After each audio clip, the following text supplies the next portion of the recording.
Summer holidays வந்தாச்சு, நம்ம GT Holidays வந்தாச்சு. GT Holidays, South India's #1 travel brand. Pradeep Ranganathan பேசணும் வந்து ஸ்கிரிப்டட், முழுக்க ஸ்கிரிப்டட். திட்டமிட்டு இது அவரை உருவாக்கணுன்றதுக்காக ஒரு ஃபார்முலாவை கிரியேட் பண்ணி கொடுத்து இப்படி நீங்கள் பேசுங்க, இப்படியெல்லாம் நீங்கள் வந்து உங்களை ஸ்டாண்ட் பண்ணிக்கணும்னு நினச்சிங்கன்னா காலியாகிடும். நீங்கள் பேசும்போது யாரையாவது நீங்கள் நேரடியாக குறிப்பிட்டு சொல்கிறீங்களா? நீங்கள் உங்களுக்கு அந்த தைரியம் இல்லை. என்னுடைய வளர்ச்சியை இன்னும் தடுக்கிறாங்கன்னு சொல்லிட்டு தைரியமாக நீ சொல்கிறதுல உங்களுக்கு என்ன கஷ்டம்? இப்போ வந்து நீங்கள் நசுக்கிறாங்க, கொடுங்குறாங்க, கசக்கிறாங்கன்னு சொன்னால் பிரதீப் ரங்கநாதனுக்கு ரொம்ப கஷ்டம். அரசியலில் சிக்கிக்கு போய் சினிமா வந்து பார்த்தீங்கன்னா ஆலமரம் மாதிரி யாரும் உட்காந்துட்டு போகிற பறவைகள் தான் நீங்கள் தமிழ் சினிமா விட்டு விளைக்கிறேன்னு சொன்ன உடனே பறவைகள் அப்படியே நின்றுச்சு. அது கிடையாது சார். டிராகன் படத்துக்கும் மிஸ்கின் பேசுறதுக்கும் ஏதாவது சம்மந்தம் இருக்கா? உங்களுடைய அறிவிப்பு எதுக்கு அங்கே விடணும்? மேடையில் ஒரு சர்ச்சையை கிரியேட் பண்ணி அதன் மூலமாக வந்து ஒரு குறிப்பிட்ட ஒரு ஆடியன்ஸை வந்து நம்மளை திரும்பி பார்க்க வைக்கணும். பைத்தியங்களாயிட்டாங்க நிறைய பேர். சர்ச்சையின் மூலமாக நீங்கள் வந்து ஒரு படத்தை நிற்க வைக்க முடியாது. படம் ஒன்று வரப்போகுது டிராகன்னு சொல்லிட்டு, அதில் ஒருத்தர் வந்து பேசியிருந்தாரு. என்னன்னா ஒரு எடுத்துட்டீங்களா இலை பிரதீப், ஒரு இலை, நீங்க சொல்ற இலை பிரதீப். என்னன்னா தனுஷ் வந்து அவரோட 25வது படத்துல பேசின ஒரு விஷயம், சிவகார்த்திகேயன் வந்து ஒரு 10 படம் நடிச்சதுக்கு அப்புறம் பேசின ஒரு விஷயத்த இவர் தன்னோட 2வது படத்திலே பேசுறாரு. என்னை வந்து அடிக்கிறாங்க, என்னை வந்து வளர விடாம தடுக்கிறாங்க. சிவகார்த்திகேயன் வந்து ரெமோ படத்துல வந்து இதே மாதிரி பேசியிருப்பாரு, என்னை வந்து வளர விடாம பண்ணிருக்காங்கன்னு சொல்லி. தனுஷ் வந்து தன்னோட 25வது படத்துல ஏன் என்னை நான்லாம் வளரக்கூடாதா அப்படின்னு ஒரு வார்த்தை கேட்டிருப்பாரு. ஆனா அவங்க 2 பேரையும் ஒப்பிட்டு அடுத்த படம் ஒரு படம் வந்திருக்கு, 2வது படம் இன்னும் வரக்கூட இல்லை, இப்பதான் வருது.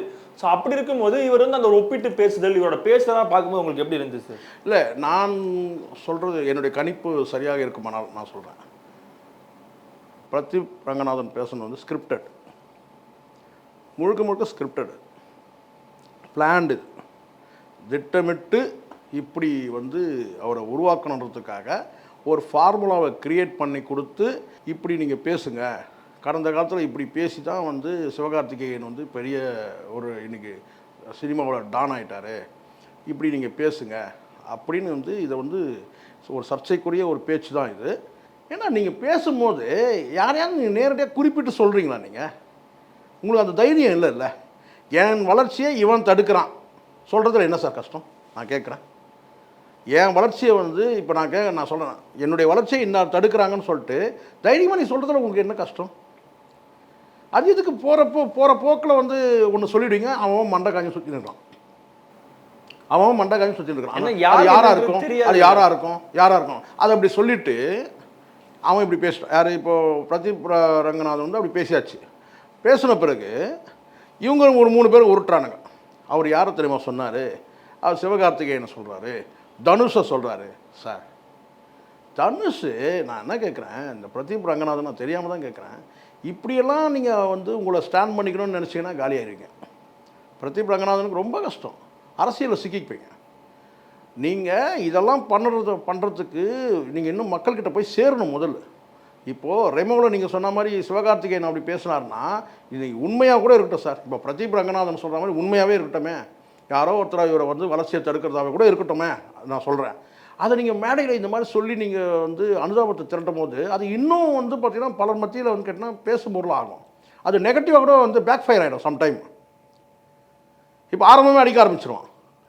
தனுஷ் வந்து ரசிகர்லாம் ஒன்றா சேர்ந்துருவோம், சிவகார்த்திகேயன் ரசிகர்லாம் ஒன்றா சேர்ந்து, அப்போ இது வந்து உங்களுக்கு நீங்கள் நினச்சிப்பீங்க இப்படிலாம் பண்ணால் நம்ம வளர்ந்துடும். கிடையாது. இப்போ ரெமோவில் வந்து சொன்னார் கேட்டால் சிவகார்த்திகேயன் ஏற்கனவே மக்கள்கிட்ட போய் சேர்ந்துட்டார்.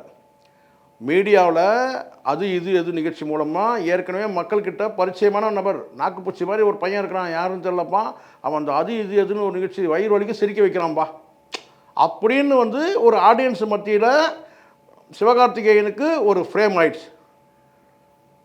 எந்த நிகழ்ச்சின்னு கேட்டால் நான் அது நிகழ்ச்சி வந்து சிவகார்த்திகேயன் நடத்துகிற வரைக்கும் நான் பார்த்தேன். அதுக்கப்புறம் மாக்கா பார்த்து நான் பார்க்கல, சிவகார்த்திகேயன் பண்ணுற வரைக்கும் நான் பார்த்தேன். ஏன்னா அந்தளவுக்கு வந்து அந்த நிகழ்ச்சியை வந்து கொண்டு போய் சேர்த்து மக்கள்கிட்ட, அது மூலமாக வந்து சிவகார்த்திகேயன் போய் மக்கள்கிட்ட சேர்ந்தது உண்மை.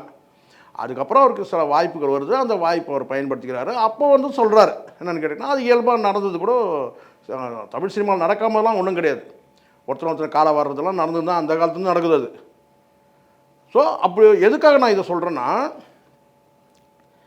சிவகார்த்திகேயன் வந்து ரெமோ படத்தில் அவர் சொல்லக்கூடியது வந்து கேட்டால் அந்த காலகட்டத்தில் வந்து அது எல்லாரும் நம்பப்பட்டதும் உண்மை தான். அதுக்கப்புறம் அவங்கவுங்க வந்து ஃபீல்டில் போயிட்டாங்க. ஆனால் நிலமும் அப்படி கிடையாது. ரெண்டாவது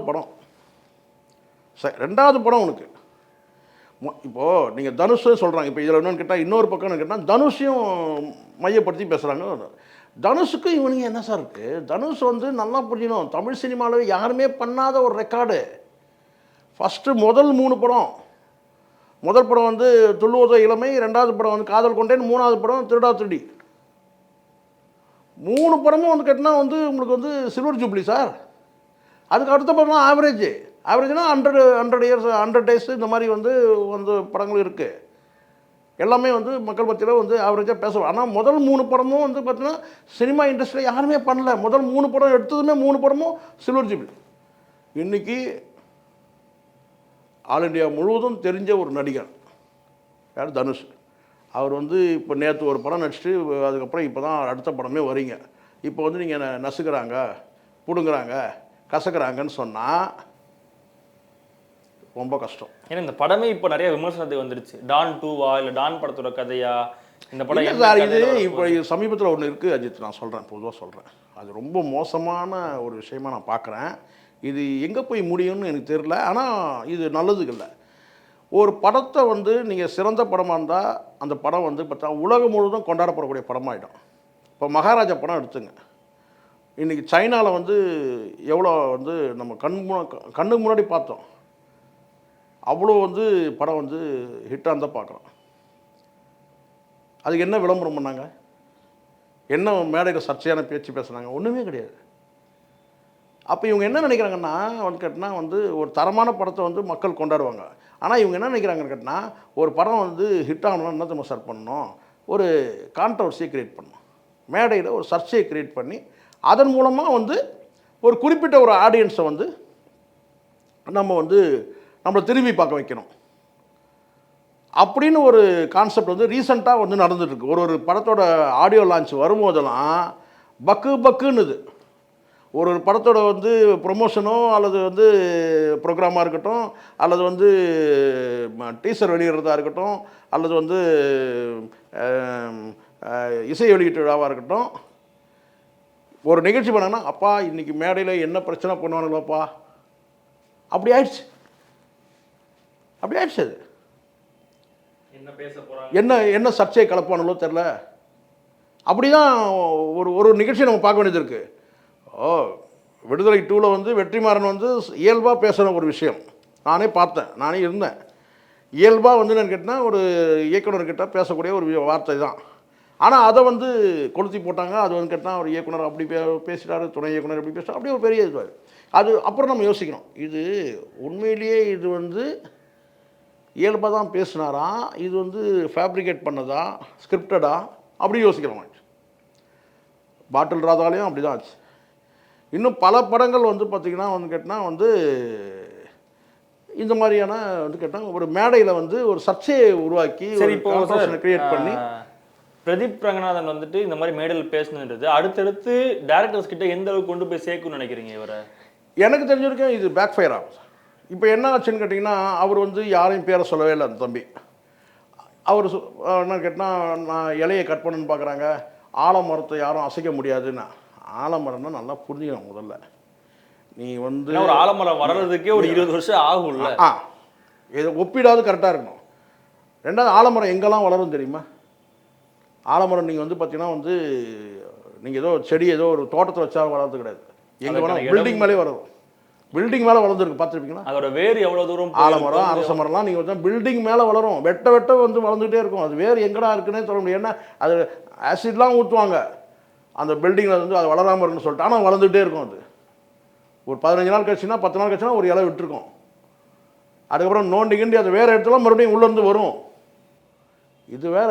இந்த ஒப்பீடே தேவையில்லைன்ற நான் முதல்ல நீங்கள் ஒரு 10 படத்தில் நடிங்க சார், ஒரு 4 படத்தில் நடிங்க. இது ஸ்கிரிப்டட் படம் வெற்றி பெறணுன்றதுக்காக தயாரிப்பு நிறுவனமும் இவங்களும் சேர்ந்து இந்த வலைபேசி டீம்லாம் சேர்ந்து ஒரு கான்ட்ரவர்ஷனை கிரியேட் பண்ணணும், ஒரு பிராண்டாக உருவாக்கணும். அவங்களுக்கு தேவை என்ன? இந்த படம் எப்படியாவது ஓடிடணும். அடுத்தது அவனை போட்டால் எடுக்க போகிறாங்க. நான் கேட்குறேன், அடுத்து வேற ஒரு தயாரிப்பாளர் போக போகிறாங்க. இந்த படம் எப்படியாவது இப்படி ஒரு வந்து ஒரு எதிர்பார்ப்பு உருவாக்குனா அந்த படம் வந்து ஓடிடும். அப்போ மேடையில் என்ன பண்ணணும், கான்ட்ரவர்ஷன் சர்ச்சையை வந்து உருவாக்கணும். அப்போ யாரை கூப்பிடலாம், ரைட் கூப்பிடுங்க, இருக்கவே இருக்கார் யார், மிஷ்கின். அவரை கூப்பிட்டாக்கா எதையாவது ஒன்று பேசி உடனே அந்த படம் ஹிட் ஆகிடும். நீங்கள் பார்த்துங்க. ஒன்று அவர் அங்கே வந்து என்ன சொல்லிட்டாரு கேட்டினா, நான் சினிமா விட்டு விலகிடுறேன். அவரால் முடிஞ்சது, வேறு என்ன கெட்ட வார்த்தை பேச முடியாது, அதுக்கப்புறம் மன்னிப்பு வேறு கேட்கணும். அப்போ அங்கே என்ன ஏதாவது புதுசாக இந்த இலச்சவாய் ஆடியன்ஸுக்கு என்ன சொல்லலாம் மெசேஜ் ஒன்று சொல்லலாமா என்னன்னு கேட்டால், நான் விரைவில் தமிழ் சினிமாவை விட்டு விலகப் போகும் நடிகர் அப்படி ஒரு வார்த்தையை சொல்லிட்டேன். ஐயோ என்ன சார் இப்படி சொல்லிட்டீங்க கேட்குறேன். நான் சினிமா நீங்கள்லாம் வரீங்க ஒரு பெரிய ஆலமரம் மாதிரி தான், அதில் வந்து பல பறவைகள் வந்து உட்காரம்ல, அந்த மாதிரி பறவைகள் தான் நீங்கள். சினிமா தமிழ் சினிமாவில் எவ்வளவோ பறவைகள் வந்து உட்கார்ந்துட்டு எழுந்து போயிருந்ததை நம்ம பார்த்துருக்கோம். அந்த மாதிரி தான் நீங்கள். ஏதோ உங்களை நம்பியே வந்து தமிழ் சினிமா கிடையாது, யாரை நம்பியும் கிடையாது. வந்துக்கிட்டே இருப்பாங்க, போய்கிட்டே இருப்பாங்க. நேற்று தனுஷ் வந்தார், சிவகார்த்திகேயன் வந்தார், வந்து இவர் வந்தார், விஜய் சேதுபதி வந்தார். அப்புறம் வந்து அடுத்தடுத்து நீங்கள் அடுத்த ஜென்ரேஷன் நீங்கள் வரீங்க, அவ்வளோதானே. உங்களுக்கு பின்னாடி இன்னொரு வந்துகிட்டே இருக்கும். அப்போ சினிமா வந்து பார்த்தீங்கன்னா ஆலமரம் மாதிரி அதை உட்காந்துட்டு போகிற பறவைகள் தான் நீங்கள். ஆனால் நீங்கள் என்னவோ மனசில் நினச்சிடக்கூடாதுல்ல, என்னென்ன ஆஹா நம்ம தான் வந்து இங்கே ஆதாரமே, இந்த ஆலமரத்துக்கே நம்ம தான் ஆதாரம்னு நினச்சிடக்கூடாது. போங்கன்னா போங்க. நீங்கள் தமிழ் சினிமா விட்டு விளைக்கிறேன்னு சொன்ன உடனே அப்படியே சில காட்சிகள் பார்த்துருப்பீங்க அந்த காலத்துலேருந்து. ஒரு அதிர்ச்சியான ஒரு காட்சினா உடனே பறவைகள்லாம் அப்படி நிற்கிற மாதிரி, அப்படியே அலைகள் வந்து அப்படி நிற்கிற மாதிரி, அப்படியே மாடு கண்ணுக்குட்டிலாம் ஓடும்போது அப்படியே நின்ற மாதிரி, இப்படி வந்து பார்ப்போம். அப்படி எதுனா ஆயிடுச்சா என்ன? நீங்கள் சினிமா விட்டு விலகிறேன்னு சொன்ன உடனே அப்படியே அலைகள் அப்படியே நின்றுடுச்சு, பறவைகள் அப்படியே நின்றுடுச்சு. அதான் கிடையாது சார். நீங்கள் வந்து இதெல்லாம் தான் ஓவர் பில்டப்பு. அங்கே நீங்கள் அந்த டிராகன் படம் வெளிவரத்துக்கும் மிஷ்கினுடைய அறிவிப்புக்கும் ஏதாவது சம்மந்தம் இருக்கா? அதுதான் நிறைய பேர் நீங்கள் சொல்லுங்கள் சார், நான் ஒத்துக்கிறேன் சார். டிராகன் படத்துக்கும் மிஷ்கின் பேசுறதுக்கும் ஏதாவது சம்மந்தம் இருக்கா? நீங்கள் ஒரு கதாநாயகனை பாராட்டி பேசுகிறீங்க, ரைட், ஓகே, உங்கள் பார்வைக்கு நீங்கள் சொல்கிறீங்க, ரைட், அது வந்து ஒரு இயக்குனராக நீங்கள் செய்கிறீங்க. உங்களுடைய அறிவிப்பு எதுக்கு அங்கே விடணும்? இவர் ஐயோ என்னங்க மிஷ்கின் வந்து சினிமா விட்டு விளைகிறன்ட்டார், எங்கே சொன்னார்? டிராகன் படம் வந்து இதில் சொன்னார், நிகழ்ச்சியில் சொன்னார், மேடை நிகழ்ச்சியில் அவர் மேடையில் பேசும்போது சொல்லிட்டாரு. இது புரியுதுங்களா? இப்போது பைத்தியங்களாகிட்டாங்க நிறைய பேர். சர்ச்சையின் மூலமாக நீங்கள் வந்து ஒரு படத்தை நிற்க வைக்க முடியாது. அது பிரதீப் ரங்கநாதனுக்கு நான் சொல்கிறேன், மிஷ்கின் சொல்கிறேன், எல்லாம் சொல்கிறேன். நீங்கள் அவ்வளோ பெரிய சர்ச்சையை உருவாக்குனீங்க, அந்த சர்ச்சையால் படமே போயிடுச்சு. பாட்டில் ராதா படம் நல்ல படம் சார். அது பாட்டில் ராதா படம் வந்து நல்ல படம், நான் பார்த்த வரைக்கும் சொல்கிறேன். ஆனால் கடைசியில் ஆச்சு, நீங்கள் அங்கே ஒரு நெகட்டிவாக ஒரு விஷயத்தை பேசி கடைசியில் வந்து கேட்டால் அந்த நிகழ்ச்சியோட எதுக்குன்றதே தெரியாமல் போயிடுச்சு. இந்த நிகழ்ச்சி எதுக்குன்றது தெரியாமல் போயிட்டு அங்கே பேசப்பட்டது எல்லாமே உங்களுடைய சர்ச்சையான பேச்சு தான். அதனால் இது வந்து அவசியமற்றது. இது வந்து ரொம்ப கீழ்த்தரமான கேவலமான ஒரு விஷயமாயிடுச்சு. ஒரு சர்ச்சையை உருவாக்குறது. நல்ல படத்தை விடவே மாட்டாங்க சார் மக்கள். அதுக்கு நான் உங்களுக்கு உதாரணத்தை தான் நான் சொல்கிறேன், மகாராஜா சொல்கிறேன். குடும்பஸ்தன் படம் பாருங்கள். குடும்பஸ்தன் படத்தில் வந்து கேட்டினா அவ்வளோ அருமையாக நடிச்சிருக்கிறார் அவர் தம்பி மணிகண்டன். ஆரம்பத்துலேருந்து விசு இல்லையேன்ற அந்த ஏக்கமே போயிடுச்சு நமக்கு. ஆரம்பத்துலேருந்து கடைசி வரைக்கும் இயக்குனர், சூப்பரான இயக்குனர். அவர் யார் பேர் தெரில, நானும் பேரை தெரிஞ்சுக்கணும்னு நினைக்கிறேன். உண்மையிலே வந்து கேட்டால் அந்த ஆரம்பத்துலேருந்து கடைசி வரைக்கும் அந்த படத்தை வந்து நகைச்சுவையாக கொண்டு போயிட்டார். இடையில் வந்து சென்டிமெண்ட் காட்சியெல்லாம் காமிச்சு அவ்வளோ நல்லா இருந்துச்சு படம். அவ்வளோ வந்து அந்த வீடை கூட வந்து அவ்வளோ என்ன சொன்னால் அவ்வளோ புவராக காட்டுவார், ஏழ்மையாக காட்டுவார் அந்த வீட்டை கூட. விசுவாது ஒரு பெரிய சுற்றுக்கட்டு வீடை காட்டுவார், பெரிய ஒரு ஜமீன் வீடு மாதிரி இருக்கும், அந்த வீட்டுக்குள்ளே நடக்கிற மாதிரி காட்டிருப்பார் சம்சாராஜ் மின்சாரத்தில். இவர் காட்டினது வந்து கேட்டால் அந்த வீடே வந்து பார்த்திங்கன்னா ரொம்ப ஏழ்மையான ஒரு வீடு. ஒரு வேலை இல்லாத ஒரு இளைஞன் வந்து வேலைக்கு போராடக்கூடிய ஒரு இளைஞன் எப்படி வந்து குடும்பத்தை எப்படி நடத்துகிறாரு, என்ன பண்ண, அவ்வளோ நல்லாயிருக்கும் அந்த படம். குடும்பத்தோடு போய் பார்க்கலாம். அவ்வளோ சிரிப்பு, அவ்வளோ நகைச்சுவை காட்சி அவ்வளோ இருக்கும். அந்த மாதிரி நல்ல படங்களை வந்து கொண்டாடுவாங்க சார். லப்பர் பந்து பார்க்கலையா, இல்லை மொழியாக்கம் பண்ணால் கூட அது லக்கி பாஸ்கர் பார்க்கலையா, சொல்கிறேன் நான். கருத்து வந்து பார்த்தீங்கன்னா வந்து எப்படி வேணா இருக்கட்டும் சார். ஆனால் அந்த மேக்கிங் சொல்கிறேன் நான். எந்த இடத்துலையும் நீங்கள் வந்து சர்ச்சையை உருவாக்கி அந்த சர்ச்சையின் மூலமாக படத்தை ஓட வைக்கணும்னு நினைக்காதீங்க. பட் டிராகன் படம் நல்லா இருந்தால் போகுது. ஆனால் இப்படி ஒன்று கிரியேட் பண்ணி உங்களை ஒரு பெரிய பிராண்டாக கிரியேட் பண்ணலாம் கிடையாது. இங்கே யாரும் இங்கே பிராண்ட்லாம் கிடையாது. இங்கே பல பிராண்டுகள் காணாமல் போனதெல்லாம் இருக்குது. நிறைய சொல்ல முடியும். நாங்கள் தான் பிராண்டுன்னு சொன்னவங்களாம் காணாமல் போயிட்டாங்க இன்றைக்கி. அதனால் அதெல்லாம் இந்த சர்ச்சையின் மூலமாக இவங்கெல்லாம் இது தவறான வழிகாட்டுதல் சொல்கிறேன். இந்த பிரதீப் ரங்கநாதனுக்கு ஒரு தவறான வழிகாட்டுதல் யாரோ பண்ணுறாங்க. நீங்கள் இப்படி சொல்லுங்கள், இப்படி தான் அவர் ரெமோ படத்தில் சொன்னார், அப்புறம் அவர் பெரிய ஸ்டார் ஆகிட்டார், நாங்கள் உங்களை ஸ்டாராக உருவாக்குறோம், நாங்கள் உங்களை பிரமாதமாக பேசுகிறோம் அப்படிலாம் சொல்லி. அப்படிலாம் கிடையாது. நீங்கள் பேசுறதுனாலாம் ஒன்றும் கிடையாது. படம் நல்லா இருந்தால் மக்கள் கொண்டாட போகிறாங்க. இப்போ இயல்பாக இப்போ நீங்கள் மணிகண்டன் எடுத்துங்க, இயல்பாகவே அவர் வந்து அந்த படத்தில் நல்லா நடிச்சிருக்காரு, நம்ம சொல்கிறோம். அவ்வளோதானே தவிர சும்மா ஒரு சர்ச்சையின் மூலமாக நீங்கள் வந்து உங்களை நிற்க வைக்கலான்றது, அதுவும் சமீப காலத்தில் சர்ச்சையின் மூலமாக படத்தை வந்து தூக்கி நிறுத்துகிற அந்த போக்கு வந்துடுச்சு. இது ஆபத்தானது. நன்றி சார். சம்மர் ஹாலிடேஸ் வந்தாச்சு, நம்ம ஜிடி ஹாலிடேஸும் வந்தாச்சு. GT holidays, South India's number 1 travel brand.